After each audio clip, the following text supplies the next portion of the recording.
Hello, everyone. We are live here with Anais. Hi. Hi.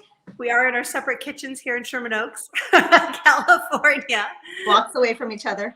Blocks away, and yet so far apart. So today we are cooking with the fantastic yellow lentils. Oh my, it looks like some very industrious person put away my lentils. I had them sitting out here so I can show you my lentils, but somebody put them away. So we've got the most gorgeous organic yellow lentils in the store. And I've been playing around with them for a little while now, and I sent some to Anais, and she's been cooking with them too. And we've just been having a lot of fun. Because, although I love myself a good Dahl, ooh, they're beautiful. They're 100% organic, grown on a family farm in Montana. Absolutely gorgeous heirloom yellow lentils. And for those of you in my Bean and Grain Club, don't worry, you are going to be getting these soon in your Grain Club, Bean and Grain Club. It will be coming to you as well in there, but you can also get them in the store now. So, we all know yellow lentils from Dahl, our favorite dish, which I love, and I loves me a good Dahl.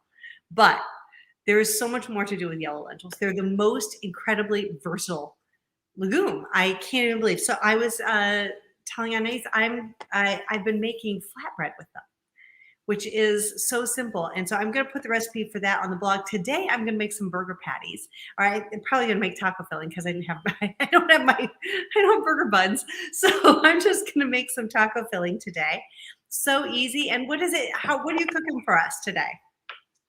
Well, I just wanted to have them like a little bit of a stew.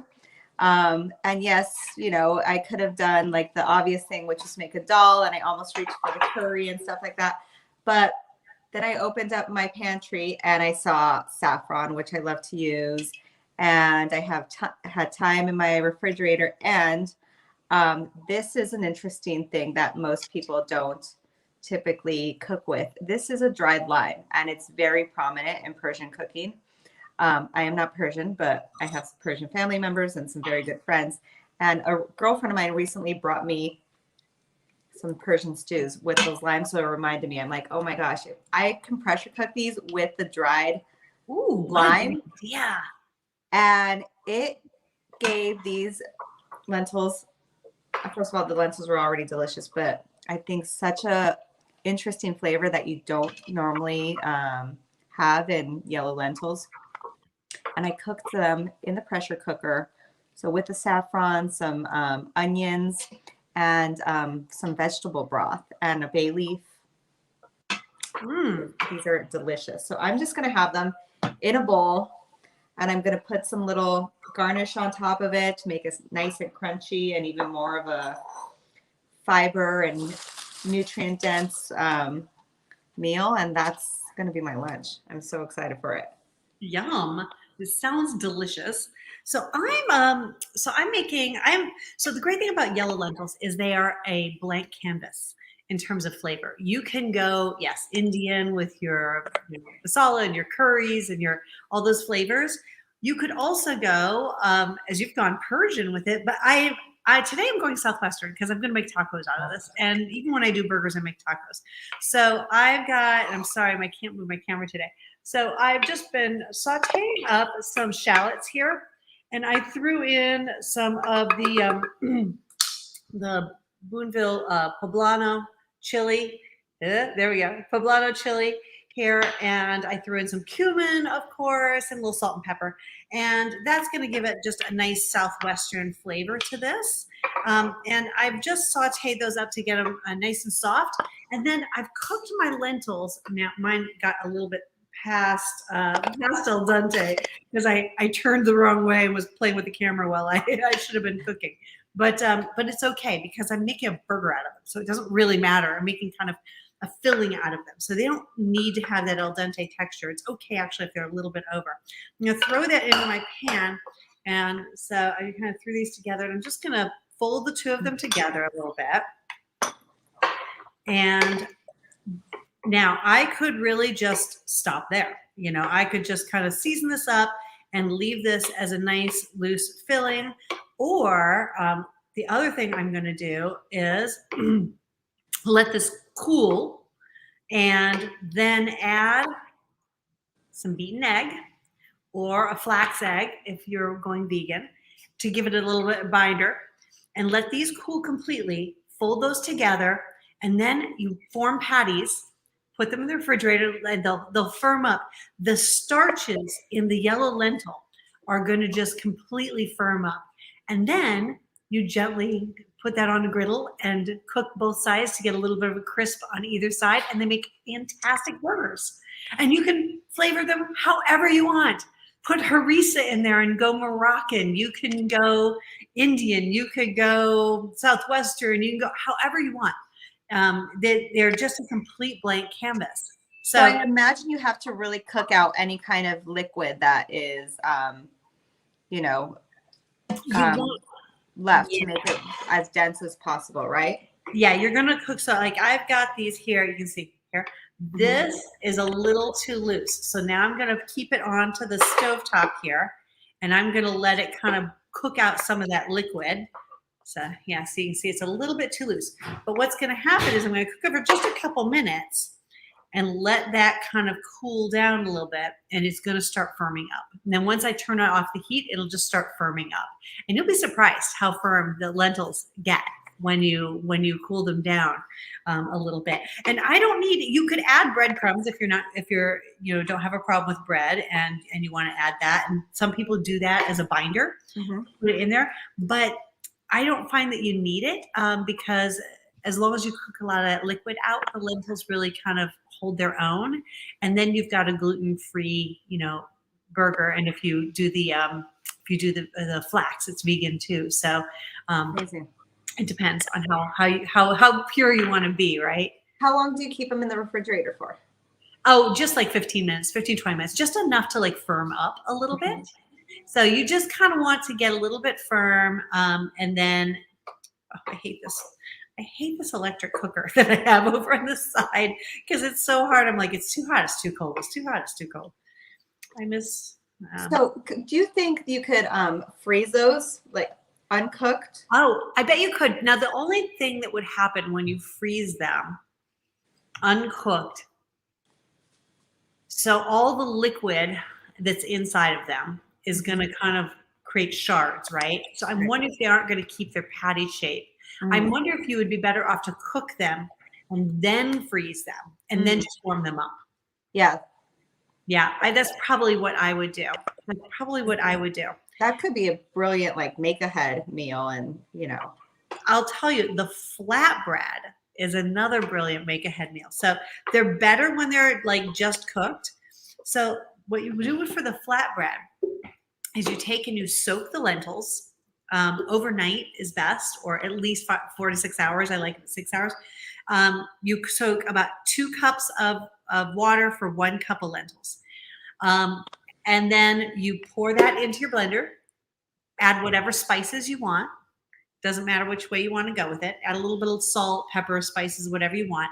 Blend it up nice and smooth. You want it to get to be the texture of pancake batter. Let's see, I think this is a little too thick. Yeah, it's a little too thick. I'm going to have to add a little more water to this. So you want about the texture of pancake batter. And then what you do is you put it in either a nonstick pan, or I don't ever use nonstick. I'm kind of one of those crazy kooks who doesn't like the chemicals in nonstick. Okay.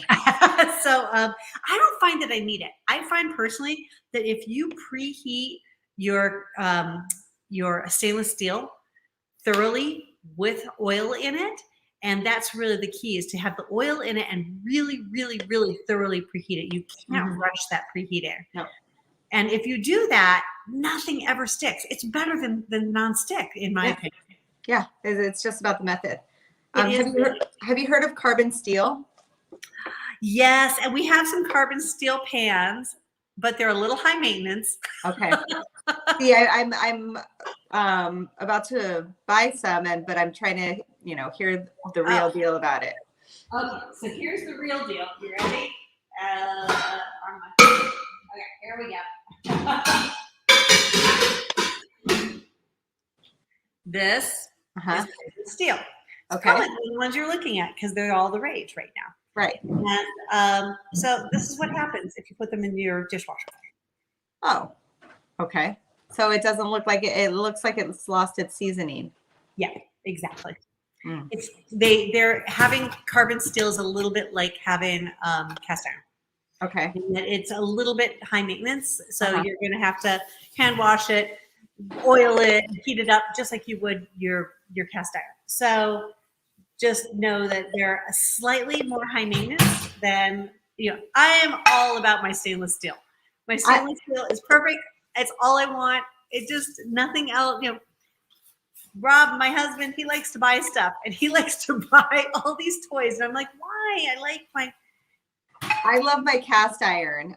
So I'm trying to figure out how the carbon steel would add to my, would be something of value to me, because I love the cast iron so much. And I do also have stainless steel, but because I love my cast iron so much, that's what I go for most of the time. I've got to say, I have not used the carbon steel a lot. Because I find it a little high maintenance, and I've got the cast iron, so the heating is more even than on stainless. So I will say that it gets hotter because it's a better conductor, and I think it's a better retainer of the heat. I used to have a million years ago a carbon steel wok, and it was my absolute favorite thing until somehow in the drawer, like there was a leak in the plumbing, and it got little drips of water in it that I didn't know about. And then I went to pull it out, and like the bottom of the pan fell out. Oh no! So I don't. Anyway, that was my last carbon steel, but I loved it because of the way it conducted heat and the way that it cooked really fast. It was great for high heat cooking. Mm-hmm. Really, really great for high heat cooking, like you would have in a wok. Okay, so now this is getting to be the right time. So now you can see it's kind of nice. It's holding its shape a little bit. Yep. No liquid dripping down. Yeah, no liquid dripping down. Holding its shape. And you can see it's kind of just mushy. It's not got a lot of like texture left. So now I'm going to just turn that off and let that cool. And because I want it to cool before I put my egg in there, obviously, or else the egg's just going to turn into scrambled eggs on it.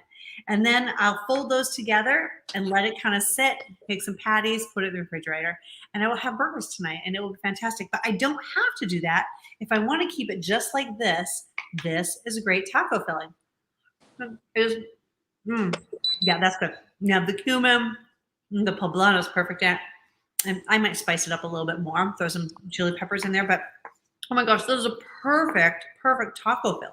Yeah, you could even add like some cauliflower in there for a little more texture if you wanted to. Yeah, and then you've got like your nice little taco filling. So that's what we're gonna have tonight, little taco filling, and it'll be perfect. And then I don't even have to make patties out of them. Skip that. I love that. And it's all good. But yeah, it's super versatile. Yellow lentils, they're the little black dress of your kitchen. They can I love that, little black dress of your kitchen.